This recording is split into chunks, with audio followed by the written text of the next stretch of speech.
Well, good morning, everybody. First of all, I want to thank the IMH for this opportunity. Got the email from Hannah a couple months back and said, hey, would you be interested in coming out here? Jumped at the opportunity. Why? Well, how often, I've been in 31 years as of May, how often do you get the chance to take an aviation force that didn't exist 8 years ago, that didn't have aircraft 18 months ago, and build it from the scratch up? And it's not just the aircraft, it's the people, it's the training, it's the maintenance, it's the construction, it's the facilities, and then it's the life cycle maintenance that you have to put into place to make sure it's not just getting the stuff, but how do you keep it flying and you keep everybody trained in flying that kit. Very unique opportunity. And I was honored to be selected for this a year ago this month and said, hey, you're going to Saudi Arabia. And I'm the first aviator out of the 21 program managers since its inception in 1973, as it was a government-to-government agreement between Saudi Arabia and our the Defense Department, and in terms of creating the organization that I oversee, and I'll talk a little bit about that later. But what I do want to talk to you about is how do you build that force? And I really describe it as, you got to build the foundation of a house before you put the first floor on. And if that foundation is not strong, what happens when you put the first floor up? It's going to crack and it's going to crumble and it's come down. But then you have to put a second and a third floor in. But the strength of the house has to do with the foundation. And it's all about where you begin. And that is at requirements. But I'll get to that point. So here's the agenda. All right, so what am I really going to talk about? Where have we been in the program and in building Saudi Army National Guard aviation under Prince Mitteb's vision that he really conceptually came up with 8 years ago? Where are we today? And where are we going to go to in the future? So our timeline. So really, this concept started in 2008, right down here. 2008, and I'm sorry I'm standing up. I just feel more comfortable to do that. And plus, I got a lot of energy. And if I stand up there, I'll kind of like do an internal implosion. But 2008, that's the inception. 2013, we first get our first 12 MD-500s, 530s for trainers. And then right here, we just got our first aircraft 18 months ago. We currently on the ground have 24 UH-60 Mike models, 12 H-64 Echo models, and we'll complete that first brigade, which I'll show you here in a minute, in the spring when we get the first 12 H-6Is. They are the first type that have been out there. Our special forces use what they call the J model of the MLB. This is a brand new conceptual kind of H-6 Little Bird. And then the first brigade will be complete in 17. Second brigade is in 19. Third brigade is in 21. I'm going to point out something here, and I'll go into it a little bit more. I never thought about it as an aviator flying for 30 years and commanding in combat at the company, the battalion, and the brigade level, how much construction goes into building aviation forces. And you can see at every level here, we have to build. You can't, build it and they will come. You can't create a force unless you have a place to house it, to maintain it, to train it. And the construction's been amazing, and bringing this together and overseeing it has also been an amazing opportunity. All right, so I call this the money slide. I'm not a real smart guy, and I like things real simple. And so when it comes down to it, trying to really understand some of the more conceptual concepts of national security strategy, resources, budget. I've done 3 tours in the Pentagon. I've worked in the Army G8 and the Army G3. I've built what we called our POM for our equipping organizations, building the POM or our budget. Bottom line is this. If you're going to build a force, first thing you've got to do is, what do they want? What do they want? And when I say they, I mean the national leaders. So the question is, okay, what do you want in terms of what are you trying to accomplish? Is it an offensive capability? Is it a defensive capability? Is it internal security? Is it counter-drug? Is it counter-CT type of operation? Is it an internal security? Is it counter-drug? We don't, you've got to figure out what you're trying to accomplish within your nation. After that, it all comes down to the money, because you may want to do a lot, but you may not have the budget to be able to execute that both acquisition and sustainment process for that aviation force. And don't forget that it's not the initial buy. I tell everybody when we talk about buying aircraft and not just creating a force, but many of the nations out there, you're trying to modernize your force. It's the initial buy. That's only 25% of the life cycle cost of that piece of kit. 25% is the initial buy. Apache, $43 million. That's just the initial buy. Well, and these are rough order of magnitude. They're not exact, but they're close. Okay? So that is just 75. If you're going to keep that over 30 years, that's only 25% of the cost of that. You have got to look at what does it cost to maintain and to fly that aircraft, $6,000 an hour. Okay, at least, again, rough order of magnitude, probably close. So anyway, you got to figure out what you can afford. What kind of mission do you want, okay? What kind of mission do you want? Is it attack, reconnaissance, security, air assault? Somebody talked about medevac. Do you want to not buy the medevac, yet use your assets for CASEVAC? And you can do that. It's not as good, but it's good enough sometimes, and you got to make that call. And then, do you want to do air movement? All of that, once you finish out what you want to accomplish in your nation, what the threat is, do not forget, what's the threat? And the threat is emerging across Europe right now, and we all know that. And we're kind of looking at through the lens a little differently. We grew up in the era where it was heavy metal on heavy metal, right? And then we kind of went into this coin operation, or what we've been doing for the last 15 years, we're getting back to heavy metal on heavy metal again, because the threat has changed, and you've got to take that into account. Are you trying to kill tanks? I mean, that's what it comes down to. And then after the threat, again, what can you afford? What is your budget? Not just now. For 20 years, you've got to look out and find out what you can afford now and into the future to be able to maintain that kit. And it's maintaining the equipment, but it's maintaining the training proficiency of your aviators. It's not about what we call currency. I've got to fly 70 hours every 6 months. No. Because you can be current in Apache, but you may not be proficient to be able to do zero loom, night op, deep attack type of operations, which if you're going to buy that kit, you might as well use it to what it can do, or whether you're fighting the Viper. All right, so the bottom line is, what can you afford? And then we always get that pressure. I want it now. I want it yesterday, all right? And I want it, on my doorstep right now. Cheaper, lighter, faster right now. The challenge with that is you can get it now, but it's going to cost you more money. And you got to take that into account. You also have to, we're constantly talking to the senior leaders, say you may want it now, but the process that we're doing with getting the aircraft, doing the training, setting the foundation for success does take time. You can't take an organization like we were 18 months ago, and most of the pilots were at 0 hours, all right, and then overnight transform it. We know that your force, an average flight time in an American company is about 1,200 to 1,500 hours. That's a good, solid base of training and knowledge. And then if you get new aviators in, you always pair them up with your older aviators so that you can kind of balance it out. Well, if you have all very low-time aviators, you've got to build that force slowly to do it correctly. And again, this is all happening in SANG right now, and it's great to watch. So what you got to figure out, what do you want to buy? And then you got to develop a training plan. We call it a gated training strategy. It starts with a pilot training to the crew, to the team, to the platoon, to the company, to the battalion, and then to the brigade level. All right?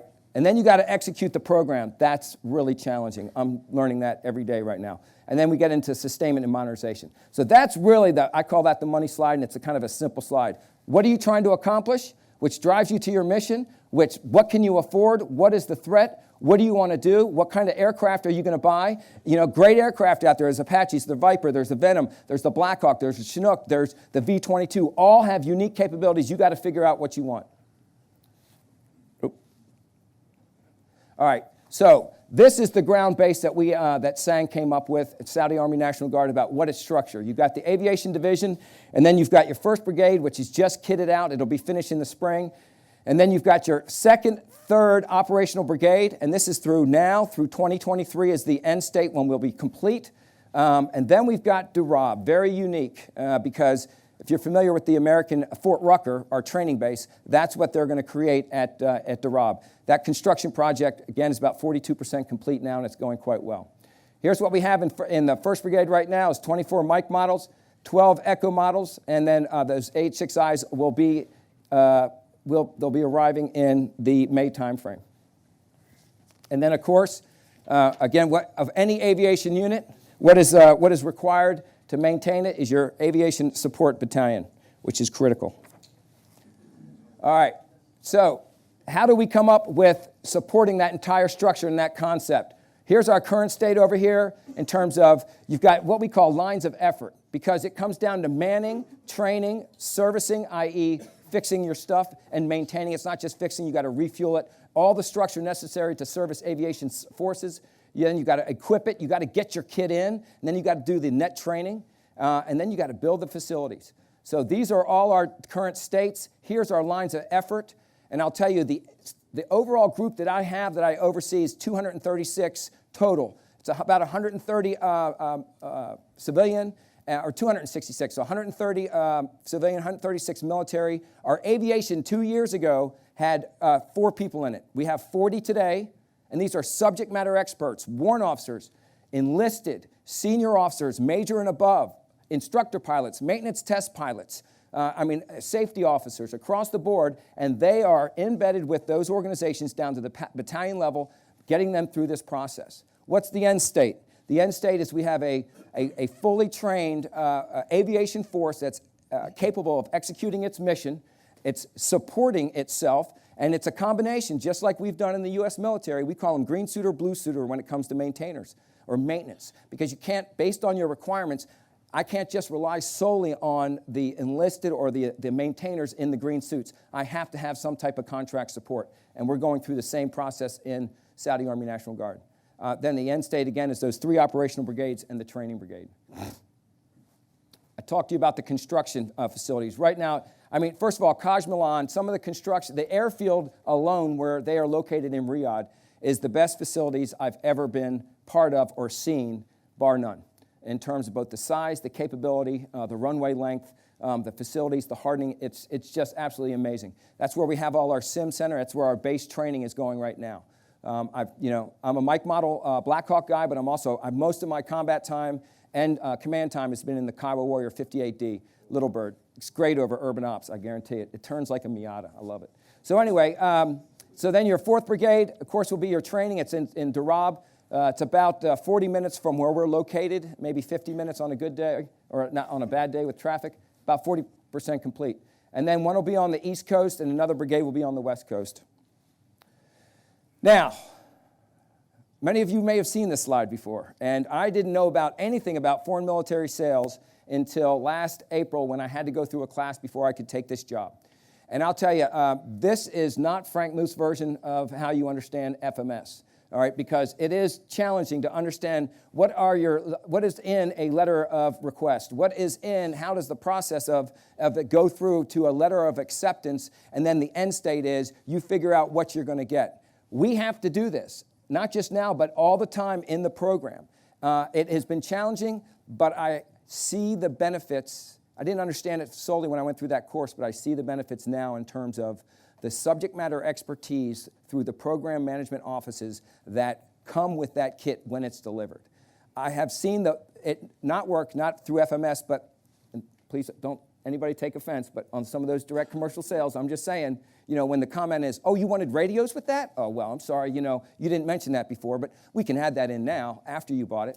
So that doesn't really happen with this, and it's gone over really well. But again, that's not my version. This is my version. So Country X has a letter of request, okay? And then it's handed off to us, or in the U.S., DSCA. You draft, and they'll actually help you draft through the program management letters of acceptance. They'll actually put some words in there and help you through it. And then it goes back to Country X, and they sign it, and there you go. That's my version. I know that's not really how it works. But I will tell you that, again, through that, and I've seen it because we are part of what the subject matter expert concept is. So with the FMS, it's the turnkey, it's the net-nef process of getting that kit to your location and basically getting everybody trained up, and then it's the follow-up. Because things do happen, and we meet every 6 months with all the program managers across aviation. We just met in October. We're going to meet again for a brief one at Quad A. We go through what things are not going well, we figure it out, and we move forward. And that's all part of, and has been part of, the FMS process.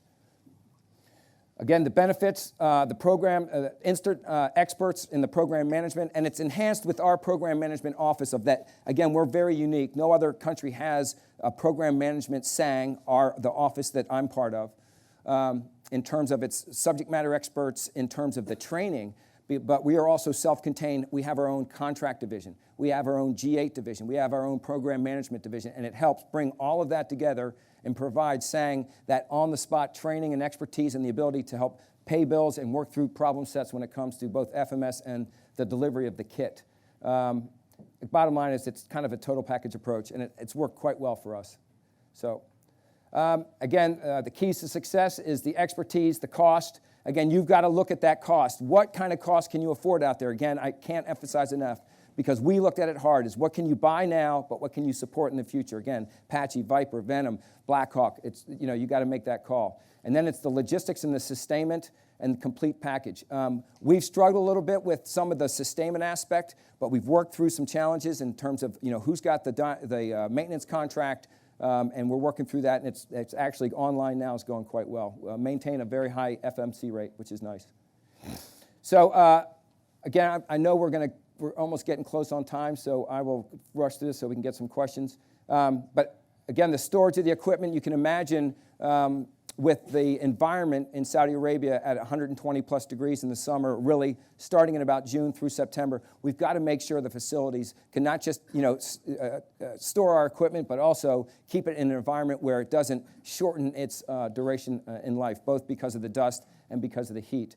All right, aviator, crew, and member progression. Talk about that in continuation training.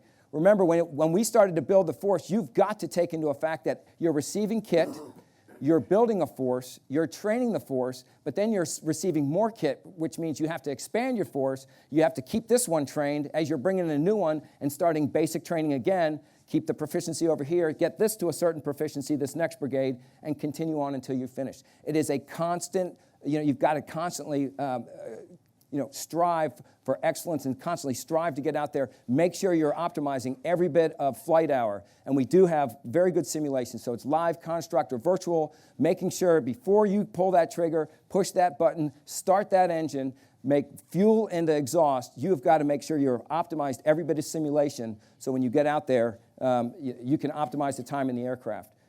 We have gone up. We've done multiple gunneries now. It's gone quite well. We have another one scheduled in the next month, and that'll kind of culminate in terms of some of the training for the H-6 Echoes. Here's our training timeline. Again, as we build the force and officers, approximately 24 months. We split between flight school, basic flight school, half go to Rucker, half go to Australia. We've had a recent opportunity through the program we have. Fort Rucker's authorized us to be able to give Echo model and Mike model transitions in country. Nobody's really been able to do that. They've had net teams come out and do that, but this has been given to the program management office to be able to execute. And that allows to reduce some of the stress at Rucker right now, which is going on, but it also allows us to be able to save money for the kingdom and to save time. And we start next month on that. And that was a big win for us for sure. Okay, we're currently in Riyadh with that one brigade. I talked about what's going to happen in the future. Again, one brigade will be fielded this spring. We're online. This is phase 1. Phase 2 is 2nd Brigade. Phase 3 is the final brigade. Phase 4 is when we have the training base also set up, and that's all in 2023. This PMR, I can't emphasize this enough. And again, if you're going to stand up a force or you're going to do something like this or even modernize, you have got to bring all the players. And that is the OEMs, but that's the program managements, that's who's initiating it at the user level, have got to come together. I recommend 6 months. Because the way things move through the production line, things change, budgets change, we have to change allocations. If you're in a multi-year, you've got to make sure you work through some of that, especially if all of a sudden you have a change in budgets. You don't want to break that multi-year. You're going to pay a penalty, so you want to work all through that. And things change enough to where we do one big meeting a year, we all come together, and then we do a catch-up at about 6 months with a smaller group. You've got to stay on top of it and we make major decisions for the program, and I'm there with General Rashid sitting side by side as we work through this. He's my good friend, too. He's a great guy. So we've done 2 gunneries right here. We're going to do one more next month, and then at that point, we're also going to have a company task force ready to go. All right, future capabilities. Again, a certified 1 company ready to go anywhere in and around the kingdom as needed. Build a collective training plan. I'll tell you, the key also for success is anybody knows with Army aviation or with any aviation is its air-ground integration, its understanding of air-ground ops. We've already done several exercises with our quick reaction brigades, and that's going quite well. All right. I'll tell you, I've been there 7 months, first aviator. It is an honor to be in the kingdom. It's an honor to work for Prince Midteb, and especially with the vision of what's going on right now, building this force. 18 months ago, there were no aircraft on the ground. They had a few of those, the 530Ds. At the end of the day, they'll have over 156 aircraft, 3 operational brigades and 1 training brigade.